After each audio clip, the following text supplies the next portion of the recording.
Welcome, welcome, welcome. I want to welcome everyone to episode 10.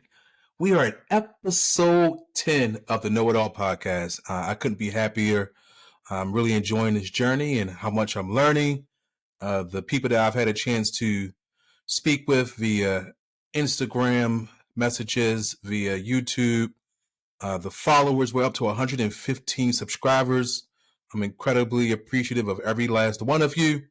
One day we will get to 1,000 and then continue up from there. But without further delay, let's get started. First of all, again, I want to welcome you to episode 10 of the Know It All podcast. As you can see, I am rocking my Orioles hat, not because I'm a bandwagon fan, but because I'm a lifetime fan. And the O's right now are kicking a whole lot of ass. We are second in the AL East behind Tampa Bay, who started off, 12 or 13-0. And now they're like 20-3. The Orioles are 15-7, second in the AL East, second in the AL, third in Major League Baseball. Oh my goodness, it is a wonderful time to be an O's fan.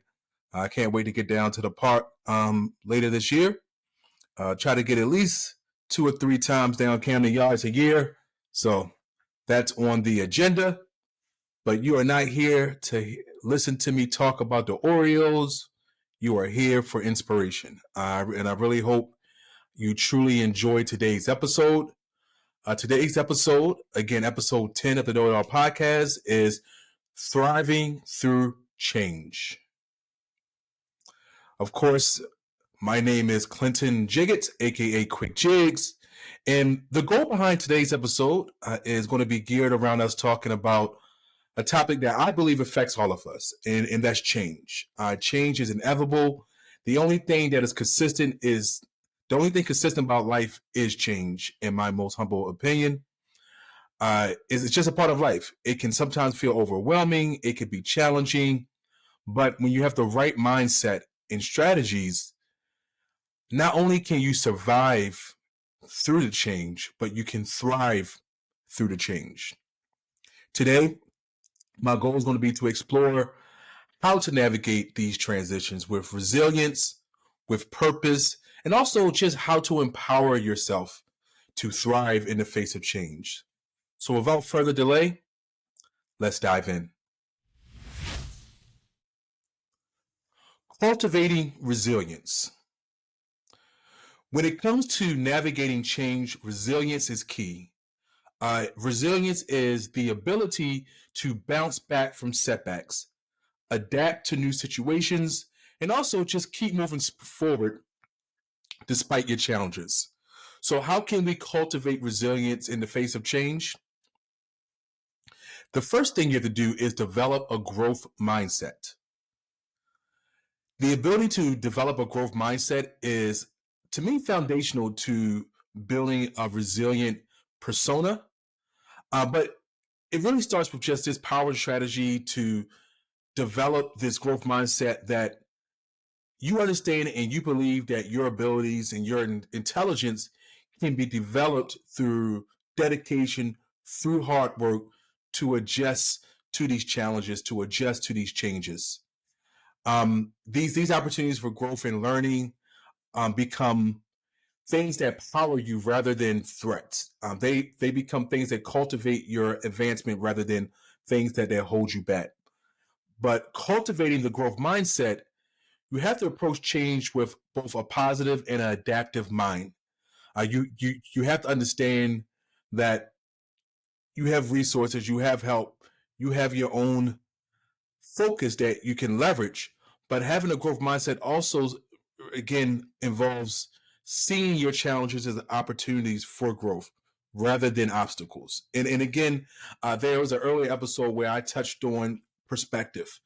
You know, some people look at a challenge and they say, I can't do this, where others look at a challenge and they say, how do I do this? And that shift in mindset of how do I do this allows you to figure things out versus shutting down your brain when you say, I can't do this. You want to run a marathon. It's not, I can't run 26.2 miles. It's, how do I run 26.2 miles? Maybe I should find some books. Maybe I should find a website. Maybe I should find a coach. Maybe I should join a running club. various variables can contribute to the outcome that you desire, but when you don't shut it down with the I can't, the possibilities are really endless. So embracing a can do attitude and believing that with effort and perseverance you can overcome any challenge that comes your way, that is a definitive component of the growth mindset. Again, the mindset is an incredibly powerful concept. It's something that has been embraced by many successful individuals, including famous icons like Serena Williams, who once said, I think in life you should work on yourself until the day you die. So think about that. A lot of people work towards goals and they kind of see it as a endpoint, where this quote by Serena is really talking about the growth mindset being a continuous journey of self-improvement and learning. And David Goggins touched on this as well when he was narrating a story of his Navy SEAL training and how he didn't look forward to the end of their rucks or their runs. And it really was a mindset that didn't allow him to find comfort in the end instead of treating it like this thing is going to go on. And this was an incredibly powerful tool for him when perhaps they set out to do a 8 mile run, an 8 mile ruck, or whatever the scenario, and they get to the 8th mile, and everyone else is mentally exhausted. They're ready for this to be over, and they've hit the 8th mile, so they've already relaxed their standards and their expectations. And then the leader says, "Let's do another 4." And think about how devastating that could be when you only look to the end point. If it becomes more challenging when you get to the point that you think is the completion, that can break a person down. But this growth mindset allows you to know that everything you do in life is a continuous journey of self-improvement and learning. And this is regardless of your age or your achievements. So embracing a growth mindset just simply means adopting a positive and proactive mindset towards challenges and failures. It's about seeing setbacks as opportunities for learning and growth, seeking feedback, and again, continuously improving our skills and strategies. It's about being resilient, persevering, and striving for personal and professional growth. And a lot of times we only think about the rich and successful when we think about growth mindset. A growth mindset is not limited to the rich and famous. It's something that anyone can cultivate. It doesn't matter if you are cleaning the floors or you have the corner office. It's something that all of us can cultivate and benefit from in our daily lives. By embracing a growth mindset, we open ourselves up to new possibilities. We give ourselves the motivation, the fuel to push past our limitations, and most importantly, unlock our full potential. Now, in order to truly get to this stage, the next step is practicing self compassion. Another important aspect, again, of resilience is self compassion. Change can sometimes bring up feelings of self doubt, fear, and uncertainty. It's important to kind of see ourselves in a positive light, and that starts with practicing self compassion during times of change. Sometimes you might hear someone say the phrase, give yourself grace, because sometimes we are incredibly hard on ourselves. We are much harder on ourselves than any foe could ever be at times. And this self compassion phase, though, this means treating yourself with the same kindness and understanding and empathy that we will offer to a friend facing a similar situation. Don't beat yourself over the head. Don't dread every part of the next stage because you just lose confidence and belief in yourself. But instead, again, practice self compassion. And the important part about self compassion is it involves being kind and understanding towards ourselves. It involves acknowledging our emotions. It involves offering ourselves comfort and support. It's really about practicing self care and self nurturing, excuse me. during times of change, and treating ourselves with the same love and care that, again, we will offer to love our lovers, our friends, our coworkers, whoever.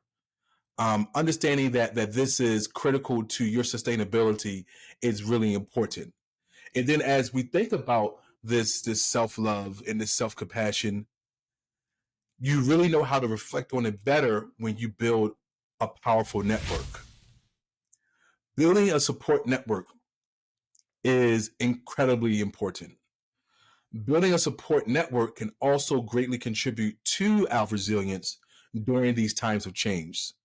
So, when we surround ourselves with supportive friends, family members, mentors, colleagues, we begin to truly sense that feeling of community and encouragement and guidance. A lot of people at the top of the year, they normally have this perspective where they're kind of shrugging off all the negativity and they're starting fresh. You'll see people posting on social media that maybe they're cutting out certain friends or something to that effect where they're kind of rediscovering themselves. I caution you to not save this for every new year, but reimagining the company you keep, the circle, the network is something that you should be constantly reviewing and taking proactive steps to improve. And this doesn't mean, you're shifting and replacing friends on a monthly basis, but if a friendship, if a relationship, if anything of that sort has run its course, and now this person who was once an encouraging component of your life has now become a negative component. Maybe they've hit a rough patch, but it's draining on you because every conversation they bring to you is full of negative energy. They're just telling you all the woes me stories, and you want to be supportive of them, but it's becoming physically or mentally draining to you. Or you have someone who is always looking for an excuse. One of my favorite quotes, I don't know who first said it, is the wrong type of people will have an excuse for every solution. So these are people that are just seeking negativity. They bask in negativity. In fact, they avoid positivity. So you might have a person like that in your network and decide that you need to shift and move on because their weight in your life is just too negative. It's too heavy. But when you have a powerful network and you have people to talk to share experiences, to seek advice from, it can truly help us to feel less alone, but also more empowered to navigate change. So, of course, the next question is, how do you build this type of network? Well, the first thing you need to do in order to have a supporting a network is, or should I say, in order to have a support network that can make a significant difference in how you navigate change, is find one that gives you a sense of belonging, validation, encouragement. Again, this can come from coworkers. This can come from already existing friends. This can come from family, mentors, neighbors, colleagues. But having people that we can rely on and talk to, that can help us navigate transitions with greater resilience and confidence. I'm also a huge advocate of mental health overall. So I advise everyone, I mean, absolutely everyone. I don't care if your life is perfect in every way you can think of, or of course, you're facing dozens of challenges on what seems like a regular basis. Having a professional to talk to, even if it's for certain windows of time, is incredibly helpful as well. Sometimes to have a non partial separate person to rely on and talk to and get help as you navigate transitions goes a really long way. One of the things that I think is really great as I've matured and grown up is Black mental health is talked about a lot more. I know as I was young, I looked at psychiatrists or counselors or anyone that's offering mental health resources as something that white people did or rich people did. But and it was people who didn't know how to work on themselves. It was weak people. It was all types of negative connotations I had for mental health until I became a more mature adult and saw the value of that resource, the value of talking to a professional, a value of expressing what's on your mind. Because sometimes, even when we have a great and supportive network, we don't feel like we can truly bring the 100% truth to that individual because we don't want them to judge us. We don't want them to judge perhaps the person that we're talking about that is surrounding the situation we're going through. Whatever the scenario, having a professional goes a really long way here. I know that in the past, if I was having difficulty in a relationship with a friend or in a relationship with a lover, a partner, uh, I might have wanted to bring this situation to a friend, but I knew that this person was ultimately someone that I really liked or really loved or whatever the scenario, and I didn't want my friend to put that person in a box. And now every time they see that person, they're thinking of that person in that narrow viewpoint. So then I avoided having that conversation, and it wasn't until I was able to have a conversation about these scenarios with a professional that it really helped me to navigate that transition again with greater resilience and confidence. Now, all these things are really helpful in building the foundation to navigate change. But again, it all starts with your mindset. And I found that finding purpose in change goes a long way. So let's talk about that. Finding purpose in change, in addition to resilience, is incredibly powerful. It can also greatly impact how we navigate these transitions. Having a sense of purpose gives our lives meaning and direction. And it can also be the driving force in propelling us forward, even in the midst of uncertainty. So, how can we find purpose in the face of change? That's the question. I personally believe that it really starts with self reflection. Self reflection is a powerful tool in finding purpose and change. It involves taking the time to reflect on our values, our strengths, and our aspirations. It can also help us gain clarity on what truly matters to us, perhaps in that moment or perhaps big picture. But also during times of change, self reflection can help us align our actions with our core beliefs and values. And also just guide us towards a sense of purpose. Self reflection allows us to explore our inner selves and gain a deeper understanding of who we are and what we want.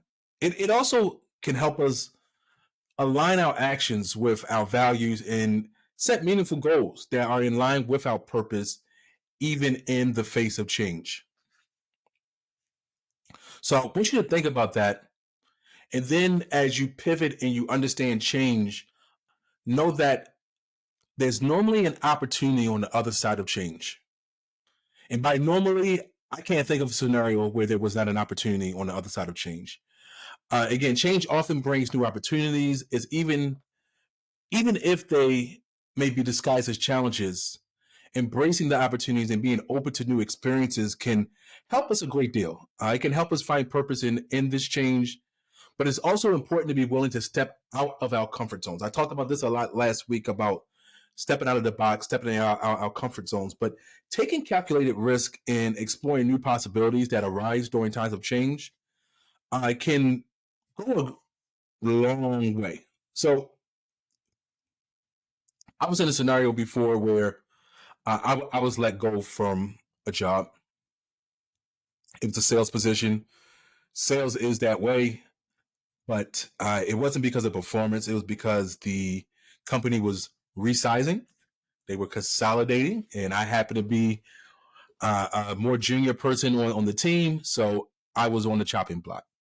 Now, a lot of people, their initial response to this scenario is feeling like a failure, perhaps, or feeling lost, feeling like there's no hope. All types of things can arise here. But what I found is, without even understanding truly where I was getting the mind state from, I immediately saw it as an opportunity. I immediately started thinking about what did I learn with this company? What tools can I use to make myself marketable? And I was able to leverage that experience, leverage that knowledge, leverage the brand that I was coming from, and market myself into a higher paying opportunity that was also less demanding and gave me more fulfillment. And this is when I was only in my early 20s. I've had other iterations in life since then. I'm now 41 years old. By the way, I turned 41 on Monday. I don't hear any clapping. Thank you, thank you, thank you, thank you, thank you, thank you. So yeah, so I turned 41 on Monday, and so we're talking about maybe 20 years ago, where I had this opportunity to embrace the change as an opportunity for growth and discovery. You have to be open to new experiences, even if they may initially seem daunting. You know, every marathon starts with the first step. Every journey starts with the first step. You just have to jump in. I recommend jumping in feet first. Embracing opportunities that arise during change can help you again find purpose and meaning in the midst of the uncertainty. And of course, that leads us to what you really have to do when you build up this, which is embrace the change, take action. Taking action is another crucial step in finding purpose and change. It's important to set clear goals and to also take proactive steps towards achieving them, even if the path, is not straightforward. Taking action, no matter how small, can give us a sense of direction and progress, but it can also help us stay focused on our purpose during the times of change. You know, one of my favorite quotes, and I found the quote and it didn't tell me who created it, so let's just say unknown. But the quote says, action is key in finding purpose and change. It's important to set goals, make plans, and take steps towards achieving them. Even small actions can build momentum and help us stay on track, giving us a sense of purpose and motivation. Again, to reflect on last week's episode, I talked a lot about taking small steps because they all add up.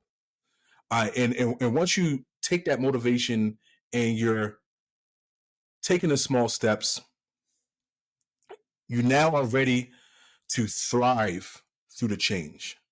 So now that we've explored the resilience in finding purpose in change, what I would like to do is talk about how we can thrive through this same change. So thriving is about, or should I say, is not just about surviving, but it's about flourishing in the face of change. It's about embracing change as an opportunity for growth and becoming the best version of ourselves. Not the best version of the person you admire or look up to or your mentor, but the best version of yourself. And in order to do that, you have to cultivate a positive mindset. I mean, personally, I think you have to be relentless with a positive mindset. Cultivating a positive mindset is crucial in thriving through change. And it's really about shifting perspective from seeing change as a threat to viewing it again as an opportunity. Maintaining a positive outlook throughout the different stages of the change, and then focusing on the possibilities and reframing those same challenges as opportunities helps you to thrive in in the face of change. Now, cultivating a positive mindset can also be a game changer in just how you navigate life in general. By shifting our perspective and focusing on these possibilities, it gives you that window to approach change with optimism and resilience, which can greatly impact, again, your ability to thrive. Now, in order to be physically and emotionally prepared for those essential stages to thrive, your self care is what's also really important. This includes getting enough rest, eating well, drinking your water. I hope everyone's drinking their water, staying active, and also practicing relaxation techniques. And this is whatever your relaxation looks like. For me, it's the gym. For some, it might be a walk. For others, it might be reading a book. For some, it might be Amazon. Going to the mall, going for a ride. Whatever the scenario, it's important to prioritize again your physical as well as your emotional health, and make time for these self-care activities to almost kind of refill yourself or replenish the energy to help you navigate through this change. So in this, you want to feel empowered to go out and be brave and embrace the challenge of change. And always remember that change is an opportunity. If you take nothing else from this episode, change is an opportunity. So that's not to say, again, you might have a small window where you feel sorry for yourself and you have a woe is me moment. You might have a moment where you're like, the whole world's against me. All the chips are stacked against me. I was dealt a bad hand. I'm not creating a scenario where you can't have these moments in time, but you have to, as quickly as possible, shift to a positive mindset when you're faced with a change, especially when it's a huge change that is shifting an important portion of your life. And with that, this episode 10 of the Know It All podcast, is a wrap. Thank you. And as always, I appreciate every last one of you. As I mentioned, as of the time of this recording, we're up to 115 subscribers, and this show is only just about 2 months old, just over 2 months. Again, this is episode 10. I encourage you and ask you to please continue to listen. Please like, comment, share, and subscribe. And until next time, make it a great day on purpose. Cheers to you.